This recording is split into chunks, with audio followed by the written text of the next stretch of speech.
వైకా jewellers వెలలేని Vaibhogam తరుగులేని నమ్మకం. ఇప్పుడు మన కాకినాడలో డిసెంబర్ 5న ఘనంగా ప్రారంభం కాబోతోంది.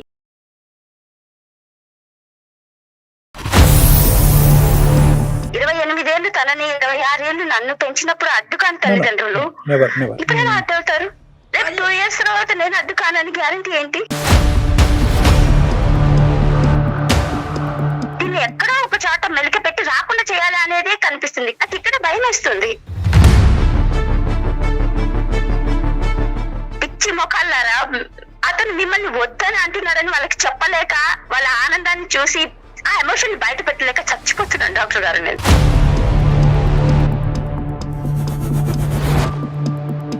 ఇప్పుడు అమ్మాయిలను ఇంట్లో ఎలా ఉంటామో ఇంచుమించు బయట అలాగే ఉంటాం, కానీ ఆ అబ్బాయిలు బయట ఉన్నట్టు ఇంట్లో ఉండరు డాక్టర్ గారు.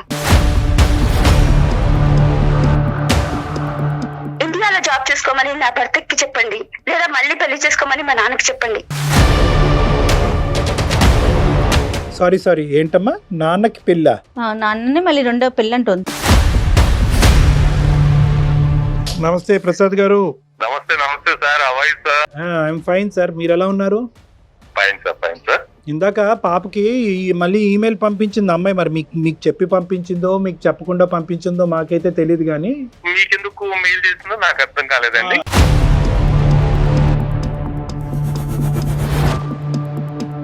మా నాన్నకు ఒక పెళ్లి కూతురుని చూడండి, నాకు ఒక ఏంటండి? అదే మేము కూడా అలా 3 సార్లు ఏంటండి అని అన్నాం అమ్మాయిని.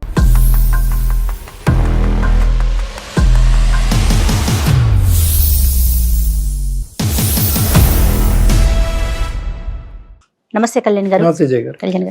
కళ్యాణ్ గారు ఈరోజు ఒక కేసు ఏంటంటే, గతంలో మనం మాట్లాడామండి, ఈ ఎపిసోడ్ డిస్కషన్ అయిపోయింది, మన ఇద్దరం మాట్లాడేసాం కూడా. ఒక అమ్మాయి అండి, ఆర్మీలో చేసే ఆయన కూతురు శ్రీవాణి అనేసి, తను హస్బెండ్ దగ్గరికి వెళ్ళను, నాకు మన దేశంలోనే అబ్బాయి అన్ఎక్స్పెక్టెడ్ గా US కి వెళ్లాల్సి వచ్చింది, జాబ్ లో ఉన్నాడు, ఈ అమ్మాయిని వెళ్ళమన్నా కూడా తను వెళ్ళను ససేమిరా అనింది కదా. తను మళ్ళీ మెయిల్ చేసిందండి. సో తాను వెళ్ళటానికి సిద్ధపడింది. అమెరికా నుంచి మెయిల్ చేసింది, ఇక్కడ నుంచే చేసిందండి. నేను వెళ్ళబోతున్నాను, కానీ ఇక్కడ ఇంకొక ట్విస్ట్ ఉంది, సో ఖచ్చితంగా మళ్ళీ నేను మాట్లాడాలి అనేసి. మొత్తానికైతే వెళ్ళలేదండి, బట్ సిద్ధపడింది. అంతటికి సంతోషం అనిపించింది నాకు. మెయిల్ పెట్టింది, ఒకసారి కాల్ చేసేద్దామండి. This makes it more interesting. అవును, but a bit more worrying also. ఏంటి అవుతుందంటే జయ గారు, ఇలాంటి పరిస్థితుల్లో మరీ ఎక్కువ మనం సముదాయించలేము. ఇంకా మరీ ఎక్కువ అమ్మ వెళ్ళాలమ్మా, తప్పదమ్మా, నువ్వు వెళ్ళకపోతే ఎలా అమ్మా అంటే కనుక వెళ్ళి 10 రోజులు ఉండి మళ్ళీ వెనక్కి వచ్చేస్తాం. అవును, చాలా సందర్భాల్లో ఇదే మనం చూస్తూ ఉంటాం. పేరెంట్స్ వచ్చి ఆడపిల్లని కూర్చోబెడతారు. హలో శ్రీవాణి గారండి? అవును మేడం. నేను జయానండి, అందమైన జీవితం ప్రోగ్రామ్ నుంచి కాల్ చేస్తున్నాను. హాయ్ అండి. హాయ్, ఎలా ఉన్నారు? బాగున్నాను మేడం. ఓకే, మాట్లాడొచ్చా? మళ్ళీ మీరు మెయిల్ చేశారు కదా. అవునండి, ఒక నిమిషం, నేను మళ్ళీ వస్తాను. ఓకే మేడం, చెప్పండి మేడం. రైట్, ఫ్రీ ఉన్నారండి? అంటే వేరే రూమ్ లోకి వచ్చాను అనమాట. ఓకే చెప్పండి మేడం. అవును, మెయిల్ పెట్టాను. ఓకే, చాలా సంతోషం అనిపించిందండి ఫస్ట్ లైన్ చదివినప్పుడు నాకైతే. ఆ తర్వాతే మళ్ళీ ఆలోచనలోకి దిగాను. సో డాక్టర్ గారు ఉన్నారు, కళ్యాణ్ గారు నాతో పాటు మాట్లాడి ఈ రోజు ఎపిసోడ్ తో ఒక మంచి నిర్ణయానికి వచ్చేద్దరు గాని వచ్చేయాలని నేనైతే కోరుకుంటున్నాను. శ్రీవాణి గారు, నేను కూడా అదే ఆశిస్తున్నాను. డెఫినెట్ గా ఒకసారి డాక్టర్ గారితో మాట్లాడండి. శ్రీవాణి, నమస్తే అమ్మా. నమస్తే డాక్టర్ గారు. కాయా పండ? నాకు మా నాన్నకి చాలా కౌన్సిలింగ్ ఇచ్చారు. మీ ఇంటి అమ్మాయి లాగా ఎంతో కేర్ తీసుకున్నారు సార్. కానీ తర్వాత నేను మాట్లాడిన మాటలు ఉంటాయి కదా మా హస్బెండ్ తో, వాటిలో నాకు మళ్ళీ కొన్ని అబ్జెక్షన్స్ పెట్టారనమాట తను. నేను కూడా చాలా వాటికి రాజీ పడ్డాను. అన్ని ఇంతమందిని బాధ పెట్టడం ఇష్టం లేక అన్నిటికీ ఓకే చెప్పాను. ఒక్క నిమిషం అమ్మా. నాన్నగారు మిలిటరీలో పనిచేసేవారు కదా? అవును సార్. తర్వాత నీ అమ్మ చిన్నప్పుడే చనిపోయింది. అవును, నాన్న నువ్వు ఉంటున్నారు. నీకు పెళ్లి సంబంధం వచ్చింది. మీ వారు స్టార్టింగ్లో ఏంటంటే ఇండియాలోనే ఉంటాను అనేటటువంటి ఉద్దేశం నీకు కల్పించారు. అతను కూడా ఇక్కడే ఉంటారు, దగ్గరుండి నువ్వు తండ్రి గారిని కూడా చూసుకోవచ్చు అనే నమ్మకంతో ఉన్నావు. ఈ లోపల అతనికి జాబ్ ఆపర్చునిటీ అబ్రాడ్లో వచ్చింది, అతను అక్కడికి వెళ్ళిపోయాడు. తర్వాత నేను రమ్మన్నాడు, కానీ అలా వెళ్ళటం నీకు ఇష్టం లేదు, ఎందుకంటే ఇక్కడ సంఘ సేవా కార్యక్రమాలు ఉన్నాయి, తర్వాత నాన్నగారిని చూసుకోవాలనే బాధ్యత ఉంది. ఇంతేనమ్మా? Correct me if I'm wrong. అవును సార్. రైట్ నేనే. Right okay. మొత్తం ప్యాకేజ్ అంతా రెడీ చేసుకునే క్రమంలో నేను ఈ మధ్య రోజు మాట్లాడుతున్నాను అనమాట. మీ హస్బెండ్ తో అండి? అవును, మాట్లాడుతున్నాను. అంటే అక్కడికి వెళ్ళాలి కదా, Okay. వాటి గురించి మాట్లాడుతూ ఉన్నాను. సో తను కూడా నాకు చాలా అబ్జెక్షన్స్ పెట్టారు, బట్ నాకేమి ఇబ్బంది అనిపించలేదు, ఎందుకంటే తప్పదు కాబట్టి. ఓకే. అందులో ఒక మాట మాత్రం నాకు చాలా బాధేసింది. మా నాన్నగారికి తెలియదు ఈ విషయం, కాకపోతే నాకు ఎలా చెప్పాలో కూడా అర్థం అవ్వట్లేదు. సో నేను చాలా కన్ఫ్యూజన్ లో ఉన్నాను. ఈ రోజు నేను మిమ్మల్ని చాలా క్వశ్చన్స్ అడగాలి అండ్ నాకు కొంచెం సొల్యూషన్ కావాలి ఈ రోజు ఖచ్చితంగా. ష్యూర్ అండి, చెప్పండి. అది నువ్వు ఒక్కదానివి వచ్చే, మీ నాన్న అసలు ఎట్టి పరిస్థితుల్లో అవసరం లేదా అనేలాగా మాట్లాడుతున్నారు. తను చాలా బాధ అనిపించింది. కనీసం కొన్ని రోజుల తర్వాత అయినా మీ నాన్నని ఇన్వైట్ చేసుకుందామంటే నాకు ఇంత బాధ అనిపించేది కాదేమో, బట్ ఆయన అసలు మీ నాన్న వద్దు అని మాట్లాడుతున్నారు. ఆ మాట నేను తట్టుకోలేకపోతున్నాను. అంటే మన మధ్య ఆయన ఎందుకు అడ్డు, అసలు ఈ పెద్దల అవసరమా మన మధ్య అనే టైప్ లో మాట్లాడుతున్నారు. నా మనసు యాక్సెప్ట్ చేయట్లేదు డాక్టర్ గారు. సరే, వద్దు అంటే అతని ఉద్దేశం ఏంటమ్మా? ఇప్పుడు వద్దనా, తర్వాత కావాలనా, అసలు నానే యొక్క ఇదే ఉండకూడదనా, ఏంటి అతని ఉద్దేశం? నాకు అర్థమైన ఉద్దేశం ఏంటంటే మన ఇద్దరమే హ్యాపీగా ఉండాలి, మనకు అసలు ఎవరు వద్దు అనే టైప్ లో ఉంది. అంటే నా మెంటాలిటీకి పూర్తి విరుద్ధం అది. చాలా చాలా సార్, ఇప్పుడు నాకు ఎలా చెప్పాలో కూడా ఆ మాట అంటేనే నాకు వణుకొస్తుంది. ఆయన తల్లిదండ్రులు అడ్డేంటి సార్? 28 ఏళ్ళు తనని, 26 ఏళ్ళు నన్ను పెంచినప్పుడు అడ్డు కాని తల్లిదండ్రులు ఇప్పుడు ఎలా అడ్డవుతారు? రేపు 2 years తర్వాత నేను అడ్డు కానని గ్యారంటీ ఏంటి?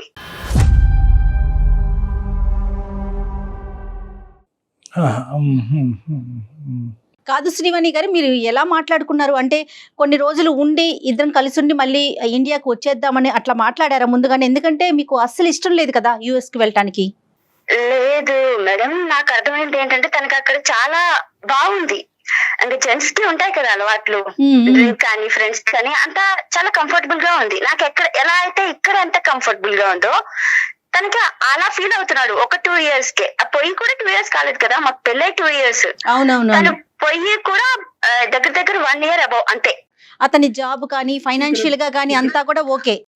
అంటే తను ఫీల్ అవుతున్నాడు అలాగా, కానీ తల్లిదండ్రులకి దూరంగా ఉండి అంత కంఫర్ట్ గా ఎలా ఫీల్ అవుతున్నాడు అన్నది నాకు అర్థం కాలేదు. ఇక్కడ ఏంటంటే we're only looking at one side of the coin. నానానికి ఒక సైడే మనం చూస్తున్నాం. ఆ అబ్బాయి క్లియర్ కట్గా ఇప్పుడు కాంటెక్స్చువల్గా మీరు మాట్లాడితే కనుక ఆ అబ్బాయి తల్లిదండ్రులు ఎవరండి అవసరం లేదని అంటున్నాడు, మన ఇద్దరి మధ్యన వాళ్ళు ఎందుకు అని అంటున్నారు అనేది మనకి ఏంటంటే కాంటెక్స్ట్ ఆఫ్ ద సిచ్యువేషన్. ఎందుకంటే 9 out of 10 కేసెస్లో భార్యాభర్తలు కొత్తగా పెళ్ళైనప్పుడు మీ తల్లిదండ్రుల యొక్క ప్రమేయం ఇప్పుడు వద్దు, మా తల్లిదండ్రుల ప్రమేయం కూడా ఇప్పుడు వద్దు, ఎందుకంటే మన ఇద్దరం అనుకుంటే ఒక ప్రైవేట్ లైఫ్ అనేటటువంటిది చూద్దాము. ఫస్ట్ ప్రయారిటీ అనేటటువంటిది పేరెంట్స్ని ఎంత తొందరగా ఇక్కడ తీసుకురావాలి, పేరెంట్స్ మన మధ్యన ఎంత తొందరగా ఇక్కడ పెట్టాలి అనేటటువంటిది కాకుండా ఫస్ట్ మన ఇద్దరం ఎలా బాండ్ అవుతాం. సహజంగా అలాగే ఆలోచిస్తారు డాక్టర్ గారు. కొత్తగా మ్యారేజ్ అయినటువంటి వాళ్ళు కొత్తగా అది న్యాచురల్ అన్నంత మాత్రాన ఇప్పుడు నేను ఇందాక అంటున్నాను, ఆ అబ్బాయి వర్జన్ మనం ఇక్కడ పూర్తిగా వినలేదు. పూర్తిగా విన్నప్పుడు మీరు ఏంటంటే మీరు చెప్పే విధానం ఎలా ఉంది అంటే అసలు వద్దండి తల్లిదండ్రులు వద్దు అనేటటువంటి విధంగా నిజంగా అలాగే అన్నాడా, లేదంటే ఇప్పుడు అప్పుడే వద్దు అని అన్నాడా? ఫస్ట్ మనిద్దరం అసలు ప్రైవేట్ లైఫ్ అనేది చూడలేదు, ఒక ఏకాంతమైనటువంటి జీవితం మన ఇద్దరం కలిసి గడపలేదు, మన అనుభవాలు అనేటటువంటి తీపి గుర్తులు అనేటటువంటి మనకు ఎప్పుడు లేవు, ఈ ఒడ్డును నేను ఆ ఒడ్డును నువ్వు ఉన్నావు కాబట్టి కొంతకాలం మనం ప్రయాణం చేసిన తర్వాత తల్లిదండ్రుల యొక్క జోక్యం కానీ వాళ్ళ ఇన్వాల్వ్మెంట్ కానీ చూద్దాం అనే విధంగా చెప్పాడా? చాలా జాగ్రత్తగా మాట్లాడవలసినటువంటి అంశాలమ్మ ఇవి. అవును సార్, కేవలం ఒక 1-2 years మన ఇద్దరం హ్యాపీగా ఉందామంటే నేను కూడా మీకు మెయిల్ పెట్టను, కానీ తను ఎలా మాట్లాడారంటే ఇంకా అవసరం లేదు, నేనున్నాను కదా మీకు చాలా అనే టైప్ లోనే అన్నారు. కానీ నా వల్ల కాదు డాక్టర్ గారు. మీ వల్లే కాదమ్మా, ఏ ఆడపిల్ల వల్ల కాదు. ఇప్పుడు పుట్టిల్లు వదిలి అత్తింటికి రమ్మంటే కనుక పుట్టింటితో బంధాలు తెంచుకోమనో లేదంటే పుట్టింటి వాళ్ళని ఎవరు అని అడగమనో కాదు. ఈ ఒక్క సబ్జెక్టు అంటే తండ్రిని తీసుకొచ్చేటటువంటి సబ్జెక్ట్ కాకుండానే మిగతా అన్ని ఇష్యూస్లో మీరిద్దరు ఫ్రీ అండ్ ఫెయిర్గానే మాట్లాడుకున్నారమ్మా, without any differences or conflicts? అంటే చాలా వాటికి నేను రాజీ పడిపోయాను సార్. నా సామాజిక సేవ, ఎన్జిఓ ఆర్గనైజేషన్స్ ఇవన్నీ వదిలి నేను అక్కడికి వెళ్ళాలి అనేటటువంటిది ఒక కీలకమైనటువంటి అంశంగా లాస్ట్ టైం మనం మాట్లాడుకున్నాం. బంధువులు ఇవన్నీ కూడా అప్పచెప్పేశాను సార్, అవి కూడా నా ఫ్రెండ్స్ కి అప్పచెప్పేశాను ఒక 2 years వరకు. కానీ అంతా నేను ఇన్ని రాజీ పడ్డప్పుడు తను అంటే తన మాటలు ఎలా ఉన్నాయంటే డాక్టర్ గారు అన్నిటికీ రాజీ పడుతుంది, నాకు నచ్చట్లేదు, దీన్ని ఎక్కడో ఒక చోట మెలిక పెట్టి రాకుండా చేయాలి అనేదే కనిపిస్తుంది. కానీ నేను ఈ విషయం పేరెంట్స్ కి చెప్పలేను.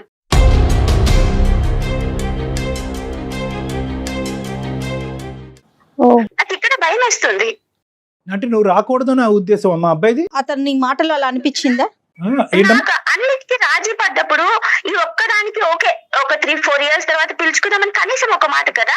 నాకు అనిపించిన విషయం ఏంటంటే ఇన్ని రాజీ పడ్డా కూడా ఏదో ఒకటి నేను కాదు అనేంత వరకు తీసుకొచ్చి, నేను కాదు అనే దగ్గర తప్పంతా నా మీదే బ్లేమ్ చేయడానికి చూస్తున్నారు. నేను ఇంకా చెప్పలేదు నేను వెళ్ళను అమెరికా, కానీ ఇంట్లో కూడా చెప్పలేదు, మీతో డెసిషన్ తీసుకున్నాక చెప్పాలని. శ్రీవాణి, మీరు ఇలా ఏమన్నా అని చూసారా? అంటే కొన్ని రోజుల తర్వాత, ఒక 2-3 సంవత్సరాల తర్వాత, 3 to 4 years తర్వాత నాన్నని పిలిపించుకుందాము. నేను 2-3 years కాదు మేడం, నేను 5 years తర్వాత మా నాన్న కావాలి అని చెప్పాను. అప్పటికి కూడా తను యాక్సెప్ట్ చేయట్లా? లేదు.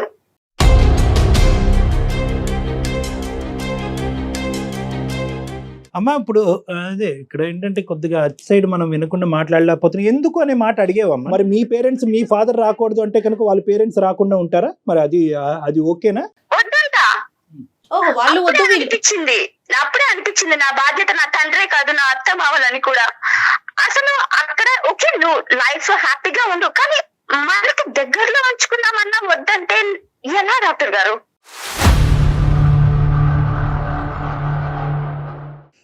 అంటే అతని ఫ్యామిలీ మెంబర్స్ తో అతనికి అంత బాండింగ్ లేదమ్మా ఇంతకు ముందు. అంటే మీరు ఇక్కడ ఇండియాలో ఉన్నప్పుడు చూసినప్పుడు వాళ్ళ పేరెంట్స్ తో అతను ఎలా ఉండేవాడు?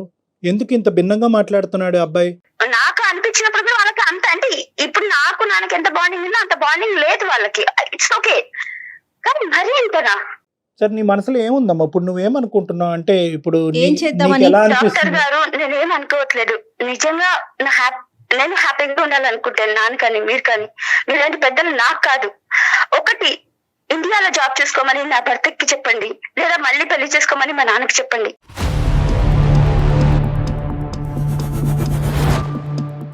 సారీ ఏంటమ్మా? నాన్నకి పెళ్ళా? నాన్నని మళ్ళీ రెండో పెళ్ళి అంటుంది. నాన్నకి పెళ్లి, ఇంకోటి ఇండియాలో జాబ్ చేసుకోమని నా భర్తకి చెప్పండి. మీ ఇండియాలో జాబ్ చేసుకోవటానికి ఆ అబ్బాయి అంగీకరించకే కదమ్మా అన్ని సతవిధాలుగా ప్రయత్నాలు మనం చేసిన first time ఏ తర్వాత కూడా. మాట్లాడాం కదా. నాకు మీరు కౌన్సిలింగ్ ఇచ్చినట్టుగా తనకిస్తే వస్తారేమో అని ఒక ఆశ. సరే ట్రై చేద్దామా, అంత కాదు. కానీ ఇక్కడ ఏంటంటే ఇక్కడ మోస్ట్ ఇంపార్టెంట్ థింగ్ ఏంటంటేనమ్మా, ఆ అబ్బాయి చాలా కండిషనల్గా అనిపిస్తున్నాడు నాకు. అంటే ఏంటంటే everything has to be worked on his conditions. అతను పెట్టేటటువంటి నియమ నిబంధనల మీదే మొత్తం అంతా ముందుకెళ్లాలనేటటువంటి వ్యక్తిత్వంగా అబ్బాయి కనిపిస్తుంది. నువ్వు సామాజిక సేవ కాంప్రమైజ్ అయ్యినందుకు పెద్ద అతని సైడ్ నుంచి ఎప్రిసియేషన్ అనేది లేదు. మీ బంధుమిత్రులను అందరినీ వదిలేసి అక్కడికి వచ్చినందుకు అంత ఎప్రిసియేషన్ కనిపించట్లేదు. ఇంతకు ముందు నేను ఇక్కడే ఉంటాననే మనిషి ఇప్పుడు అమెరికాలో టెస్ట్ వేసినందుకు అయ్యో నేను ముందు వేసినటువంటి ప్రామిస్కి విరుద్ధంగా నిన్ను ఇక్కడ రప్పించుకుంటున్నాను, నేను అక్కడ ఉండకుండా అనే దానికి ఒక అండర్స్టాండింగ్ లేదు. సో మీ పేరెంట్ వస్తాను అంటే కనుక 2-3 సంవత్సరాలు కాదే ఎల్లకాలం అతను రాకూడదు, వాళ్ళు అక్కడే ఉండాలి, నా పేరెంట్స్ దూరంగా ఉంటారు, అతని పేరెంట్స్. సో ఇటువంటి వ్యక్తిత్వాలు యూజువల్గా ఏంటంటే కండిషన్స్ మీద వర్క్ చేసేటటువంటి వ్యక్తులమ్మా. అంటే వాళ్ళని ఎటువంటి పర్సనాలిటీ అంటారు అనేటటువంటిది ఆ అబ్బాయిని నేను చూడకుండా అబ్బాయితో మాట్లాడకుండా నేను చెప్పలేను, కానీ is all based on strict and stringent conditions. ఎంతవరకు ఒక డాక్టర్ అనేటటువంటి యూజువల్గా వీళ్ళకి ఒక ఈగో ఉంటుంది, ఒక అహంకారం ఉంటుంది, ఒక భిన్నమైనటువంటి ఆలోచన శైలి ఉంటుంది. వాళ్ళ మాట వాళ్ళే వింటారు కానీ వేరే వాళ్ళ మాట వాళ్ళు వినేటటువంటి ఉద్దేశం ఉండరు. అటువంటి వ్యక్తులకి యూజువల్గా కౌన్సిలింగ్ చేసి ఈరోజు ఒక మెట్టు దిగిపోండి. ఆ అబ్బాయి ఏంటంటే ఇప్పుడు చాలా వరకు ఆ అమెరికా వాతావరణాన్ని కానీ అక్కడ ఉద్యోగం చేసేటటువంటి అంశాలకి బాగా ఎడిక్ట్ అయి ఉన్నాడు, బాగా బాండ్ అయి ఉన్నాడు, లోతుగా దిగిపోయాడు. కాబట్టి ఇప్పుడు అతనికి ఒక ఈగో ఇంకో లెవెల్కి ఎలివేట్ అయ్యి ఉంది. కాబట్టి ఈరోజు నీ గురించి ఇన్ని మెట్లు దిగిపో అని చెప్పడానికి నేను చెప్పడానికి ఒక ప్రయత్నం చేసినా కానీ అతని సైడ్ నుంచి ఎంతవరకు అంగీకరణ ఉంటుంది అనేటటువంటిది నాకు చాలా అంటే చాలా డౌట్ఫుల్గా ఉంది. నెంబర్ 1. నెంబర్ టూ నాన్నగారికి మళ్ళీ పెళ్ళి అనే అంశం గురించి తర్వాత వద్దాము, ఎందుకంటే దాని గురించి ఏం మాట్లాడాలనేది నాకు అర్థం కాలేదు, ఒకసారి కంగు తిన్నా. ఈ ఇష్యూ అతను ఇక్కడికి వస్తే కనుక అసలు ఏ సమస్య లేదు, నువ్వు మీ ఫాదర్ దగ్గర ఉండొచ్చు, నీ భర్త దగ్గర ఉండొచ్చు, లేదంటే కాలం కలిసి వస్తే అందరూ కలిసి ఉండొచ్చు. ఈ రెండో అంశం ఏంటంటే నిజంగా నీ భర్త ఇక్కడి వరకు రావాలి అంటే కనుక అసలు మీ ఇద్దరి మధ్యన ఏ స్థాయి బాండ్ ఉంది అనేటటువంటిది ఈ 2 కాన్వర్జేషన్స్లో మేము డిసైడ్ అవ్వలేకపోయాం. ఏ స్థాయి బాండ్ ఉంది? అమెరికాలోని ఇక్కడ ఉన్నంతసేపు 8 నెలల వ్యవధి గ్యాప్ ఉందండి. అందులో ఏంటంటే అతను రా అంటాం, నేను రాను అంటాం. సో ఈ డిస్కషన్లో సరిపోయింది. కాబట్టి మాటామంతి కూడా మెసేజింగ్ కూడా లేకుండా పోయింది, ఇద్దరి మధ్యన డిస్టెన్స్ పెరిగింది. ఏదో లాస్ట్ కాల్లో నా పుణ్యమా అంటూ మళ్ళీ ఇద్దరు కాన్వర్జేషన్ మొదలు పెట్టారు. అసలు క్వాలిటీ ఆఫ్ ఇమోషనల్ బాండ్ మీ ఇద్దరి మధ్యన మానసిక పరమైనటువంటి బంధం ఏ స్థాయి వరకు ఉంది అనేటటువంటిది నాకు అర్థం అవుతే అప్పుడు బాబు ఇంత ఇదిగా ప్రేమించేటటువంటి నీ భార్య గురించి అమెరికా నుంచి తిరిగి రా బాబు అని నేను అడగచ్చు. అంటే నాకు అప్పుడు చాలా డీప్ గా అనిపించింది డాక్టర్ గారు, చాలా ప్రేమిస్తున్నారు నన్నని. కానీ ఇప్పుడు ఏం అర్థమవుతుందంటే తనకి డబ్బే ప్రపంచం, డబ్బు ఉంది కాబట్టి ఇప్పుడు మా నాన్న 2 తరాలకి సరిపోయేంత సంపాదించి పెట్టారు. తనకి డబ్బే కావాలంటే అది కూడా చెప్తున్నాను కదా, ఇండియాలో మళ్ళీ నాన్న బిజినెస్ స్టార్ట్ చేస్తారు, నేను జాబ్ చూసుకుంటాను అంటే లగ్జరీ లైఫ్ కి మాత్రమే ఇంపార్టెన్స్ ఇచ్చే మనసు తనది. అఫ్ కోర్స్ నాకు అప్పుడు అనిపించలేదు, ఓకే మనం ఉన్న వాళ్ళం ఇలా ఉంటే తప్పేంటని నాకు అప్పుడు అనిపించింది. కానీ ఇప్పుడు అర్థమవుతుంది. సరే నాన్న, నువ్వు నాకు చెప్పేది ఏంటంటే ఈ మనిషికి ఇచ్చేటటువంటి విలువ కంటే డబ్బు లగ్జరీకే ఎక్కువ విలువనిస్తాడని నీకు అనిపిస్తుందా? అవును. ఇప్పుడు అనిపిస్తుందా, మొదటి నుంచి అనిపించిందా? ఇప్పుడు ఫస్ట్ నుంచి కూడా అలాగే ఉంది. కానీ అప్పుడు ప్రేమ వీళ్ళ మధ్యలో ఉన్నాను. సో ఏదన్నా తన ఒక మాట అన్నా నేను నాన్న దగ్గరికి వెళ్ళినప్పుడు అది మర్చిపోతాను. నాకు అది ఒక గుడ్ హ్యాబిట్ ఉంది, అందుకు నాకు అప్పుడు అనిపించలేదు పెద్దగా. కానీ ఇప్పుడు అలాంటి మనిషిని నమ్ముకొని పెద్దవాళ్ళు మనకు అడ్డము, వాళ్ళు మనకేంటి, మన మధ్య ఎందుకు అనుకునే అతన్ని నమ్ముకొని నేను ఇన్ని సముద్రాలు దాటి ఇంత దూరం ఎలా వెళ్ళగలను? వాళ్ళ పేరెంట్స్ ఏమంటారమ్మా, మీ ఇన్లాస్ ఏమంటారు? సార్ చెప్తే ఎలా ఉంటుందో తెలియదు, కానీ వాళ్ళు కూడా పసిపిల్లల్లాగా మీరు వెళ్ళిన సంవత్సరానికే మేము వస్తాము, అక్కడ అది చూడాలి ఇక్కడ ఇది చూడాలి అంటుంటే పిచ్చి మొఖాలారా అతను మిమ్మల్ని వద్దని అంటున్నాడని వాళ్ళకి చెప్పలేక వాళ్ళ ఆనందాన్ని చూసి ఆ ఎమోషన్ బయట పెట్టలేక చచ్చిపోతున్నాను డాక్టర్ గారు నేను.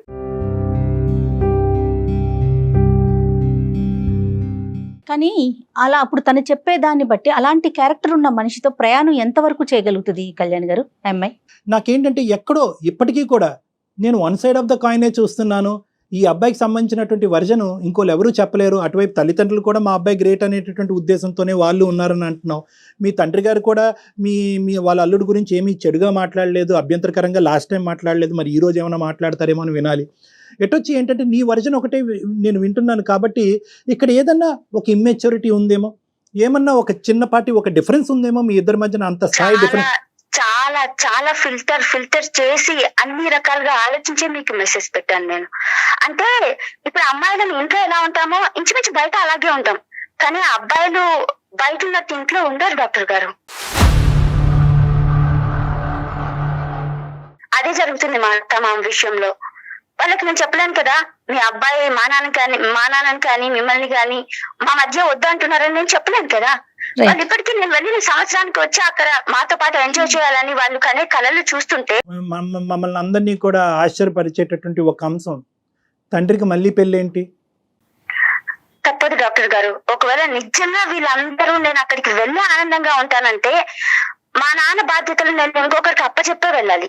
అది పని మనిషి ఆయాలు వీళ్ళకి కాదు, తన లైఫ్ లో తన భార్య స్థానానికి అప్పచెప్పాలి. నాకు తల్లి లేదు, కానీ నా తల్లిని ఏర్పాటు చేసుకొని నేను అమెరికా వెళ్తాను.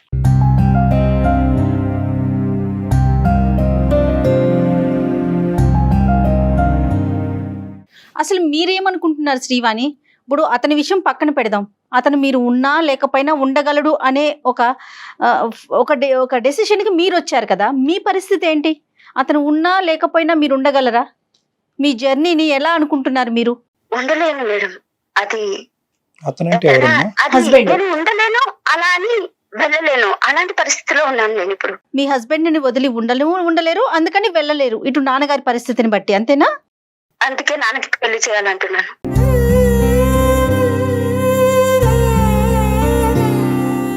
మాట్లాడారా నాన్నగారితో? చెప్పలేదు.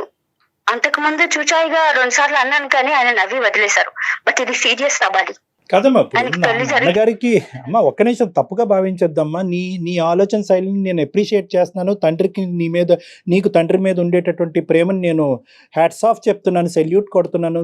Two good and well appreciated. చాలా అందరూ ఆడపిల్లలు కాదు అబ్బాయిలు కాదు ఒక బంధాన్ని నిలబెట్టుకునేటటువంటి ప్రయత్నంలో మనం ముందుకెళ్ళిపోతున్నాం అనేటటువంటి స్వార్థపూరితమైనటువంటి ఈ లోకంలో వెనకాతలు ఉండేటటువంటి నా బంధాలని నేను మెయింటైన్ చేస్తున్నానా లేదా, ఆ కనెక్షన్ నేను మెయింటైన్ చేస్తున్నాను లేదా అనేటటువంటిది నీలాంటి ఆడపిల్లలు ఈ కలికాలంలో ఉండటం అనేటటువంటిది చాలా హర్షణీయమమ్మా, చాలా చాలా గొప్పగా ఫీల్ అయ్యేటటువంటి అంశం కాదనట్లేదు.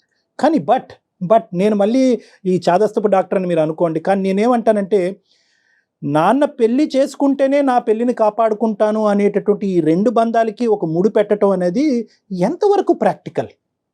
ఇప్పుడు ఈ సమస్య వచ్చింది కాబట్టి మీ ఆయన అక్కడ రమ్మంటున్నాడు, మీ ఆయన ఇక్కడ రాను అని అంటున్నాడు అనేటటువంటి ఉద్దేశంతో సడన్గా నీకు ఒక ఐడియా తట్టి నాన్నకు ఒక తోడు కావాలంటే, నాన్నకు ఇప్పుడు పెళ్లి చేయాలంటే, భార్యను పోగొట్టుకునేటటువంటి ఒక భర్త చాలా కాలం బట్టి అయినటువంటి కేవలం నా కూతురు నాకు ఒక తోడు కావాలి అని అనుకుంటుంది కాబట్టి వేరే ఒక స్త్రీని ఆర్టిఫిషియల్గా తీసుకొచ్చి పక్కన కూర్చోపెట్టి 3 ముళ్ళు కట్టి, అరే నువ్వే నా భార్య, నువ్వు నా భార్య ఎందుకు అయ్యావు అంటే కనుక నా కూతురికి తల్లి కాబట్టి కావాలి, కాబట్టి నా కూతురు అమెరికా వెళ్ళాలి అంటే కనుక నా భార్య కావాలి, కాబట్టి ఈవిడ్ని నేను పక్కన నిలబెట్టుకున్నాను అనేటటువంటి ఆర్టిఫిషియల్ సినారియో ఈరోజు క్రియేట్ చేస్తామమ్మా.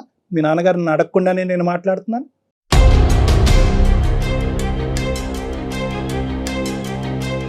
డాక్టర్ గారు ఏమంటున్నారంటే, ఎప్పుడైతే మీ అమ్మగారు చనిపోయారో కొన్ని రోజుల తర్వాత నుంచి మీరు అట్లీస్ట్ నాన్నగారు ఒక్కరే ఉంటున్నారు, ఆయనకు ఒక తోడు కావాలని ఆలోచించినట్లయితే ఆ పరిస్థితి వేరు. కానీ ఇప్పుడు మీరు అమెరికా వెళ్ళాల్సిన పరిస్థితి వచ్చినప్పుడు ఆయన దగ్గరికి ఇంకొక వ్యక్తిని తీసుకురావటం అనేది అది ఎంతవరకు అది ఆర్టిఫిషియల్గా అనిపిస్తుంది కదా, ఆయన ఎలా రిసీవ్ చేసుకుంటారు అనేది డాక్టర్ గారి ప్రశ్న. దానికి ఒక దారి ఉంటే కనుక, నిజంగా నాన్నగారు ఆ విధంగా ఉద్దేశంలో ఆలోచిస్తే కనుక, ఖచ్చితంగా అవకాశం ఉంటే కనుక మనం ఒక ప్రయత్నం చేయొచ్చు. నాన్నగారు ఉన్నారమ్మా, మాట్లాడదామా మరి ఒకసారి నాన్నగారితో ఏమన్నా? మీరే మాట్లాడండి డాక్టర్ గారు, ఎందుకంటే ఆయన సొల్యూషన్, నేను అమెరికా పోవాలి అన్నప్పుడు దీనికి సొల్యూషన్ ఆయన పెళ్లి చేసుకోవాలి. మీరే మాట్లాడండి. అదే చెప్తున్నారు, దీనికి దానికి ముడి పెట్టవద్దు శ్రీవాణి, మీరు ప్రాక్టికల్ గా ఆలోచించండి. నేను అమెరికా వెళ్ళాలంటే నాన్న పెళ్లి చేసుకోవాల్సిందే, నాన్న పెళ్లి చేసుకోకపోతే నేను అమెరికా వెళ్ళను అంటే మీ జీవితం వేరు, నాన్నగారి జీవితం వేరు కదా.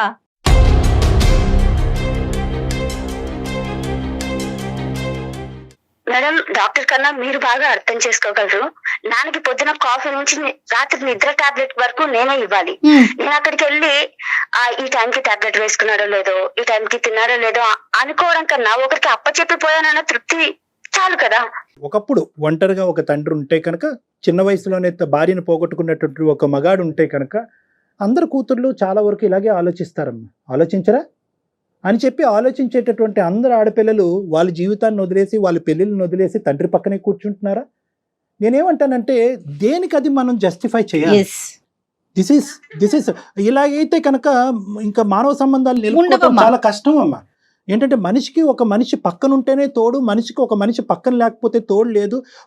మా నాన్న పక్కన నేను ఉంటేనే మా నాన్న బతకగలడు, మా నాన్నకు ఒక కాఫీ ఇవ్వాలి, టీ ఇవ్వాలి, ట్యాబ్లెట్ ఇవ్వాలి. కాబట్టి ఇంత గొప్పగా చేసినటువంటి ఈ పెళ్లి పెటాకులైనా పర్వాలేదు అని అనుకుంటే కనుక నేనేం మాట్లాడలేను. గొప్ప పెళ్లి అని మీరు అనుకుంటే ఎలా? కాదమ్మా, నేనేమంటున్నానంటే, తన మాటల్లో నాకు అర్థమైపోయింది. కాదమ్మా, గొప్ప పెళ్లి అనేటటువంటిది కాదు. ఏ పెళ్లి చేసుకున్నప్పుడు అందరికీ గొప్పే కదమ్మా.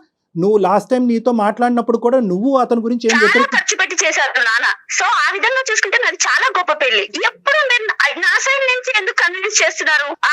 ఆడపిల్లల ఆలోచనలకి మీరు వాల్యూ ఇవ్వలేరా?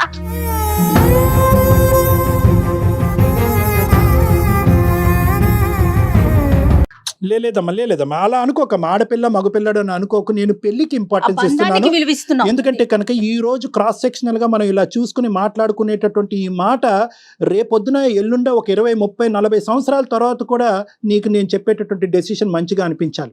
అసలు ఆయన అభిప్రాయం తెలుసుకుందాం. ఒక్కసారి నాన్నగారిని కనెక్ట్ చేస్తారా శ్రీవాణి? ఒక్క నిమిషం.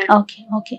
అంటే ఆ అమ్మాయి ఒక బాక్స్ లో ఆలోచిస్తుంది మేడం. అంటే ఏంటంటే అంతా కూడా తన తండ్రి చుట్టూనే ఆలోచిస్తుంది. తండ్రి జీవితం, తండ్రి భవిష్యత్తు ఇంతే ఆలోచిస్తుంది. కానీ 10 సంవత్సరాల తర్వాత కానీ, 20 సంవత్సరాల తర్వాత కానీ, లేదంటే 30 సంవత్సరాల తర్వాత కానీ తండ్రి లేకుండా నా పరిస్థితి ఏంటి అని ఆలోచించే పిల్లలతో పాటు తల్లిదండ్రులు ఉండరు, తల్లిదండ్రులతో పాటు పిల్లలు ఉండలేరు కదా. అమ్మాయి ఏంటంటే ఇప్పుడు చాలా ఫిక్స్ అయ్యిందమ్మా.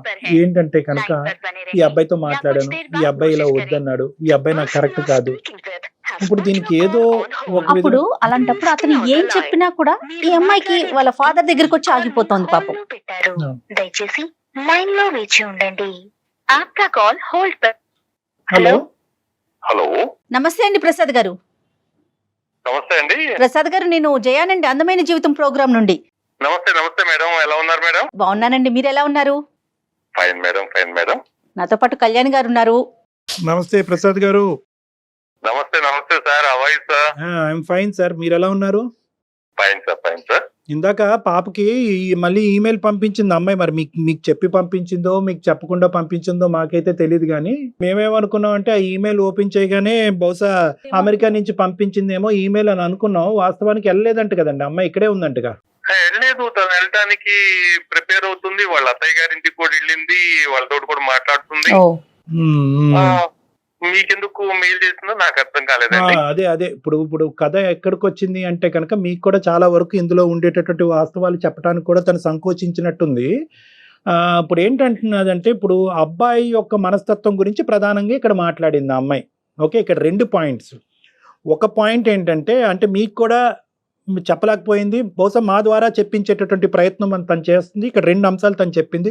ఒకటి ఏంటంటే తను పూర్తిగా మీరు అన్నట్టుగా రెడీ అయింది, అత్తగారి ఇంటికి వెళ్ళింది, మాట్లాడింది. ఆ అబ్బాయి ఏమంటున్నాడు అంటే కనుక ఇదేం లింకు, ఇలాంటి లింకులు అయితే వర్కౌట్ అవ్వు, వస్తే నువ్వు సింగిల్గా రా, మీ నాన్నతో పాటు రావటం అనేటటువంటిది వద్దు అని అన్నాడంట. ఇప్పుడు కాదయ్యా, 2-3 సంవత్సరాలు 4-5 సంవత్సరాల తర్వాత వస్తాడంటే కనుక I don't care about all those things, అవన్నీ నథింగ్ డూయింగ్, అవేం అవ్వవు, వస్తే నువ్వే రా అనేటటువంటి విధంగా హార్ష్గా మాట్లాడాడంట. పోనీ అలా కాదమ్మా, పోనీ మీ తండ్రి గురించి అతని గురించి ఏమైనా అభిప్రాయం ఉందేమో, వాళ్ళ పేరెంట్స్ని ఏమైనా రమ్మంటానికి అతనికి ఓకే అంటే కనుక వాళ్ళని కూడా వద్దంటున్నాడండి. ఇలా తల్లిదండ్రుల గురించి, పెద్దవాళ్ళ గురించి, బంధాల గురించి నాకు కంప్లీట్గా ఆపోజిట్ అభిప్రాయం ఉండేటటువంటి వ్యక్తితో నేను సేద తీరగలనా, అతనితో పాటు నేను ముందుకు ప్రయాణం చేయగలనా? ఇంత హార్ష్గా ఎలా ఉంటారండి మనుషులు?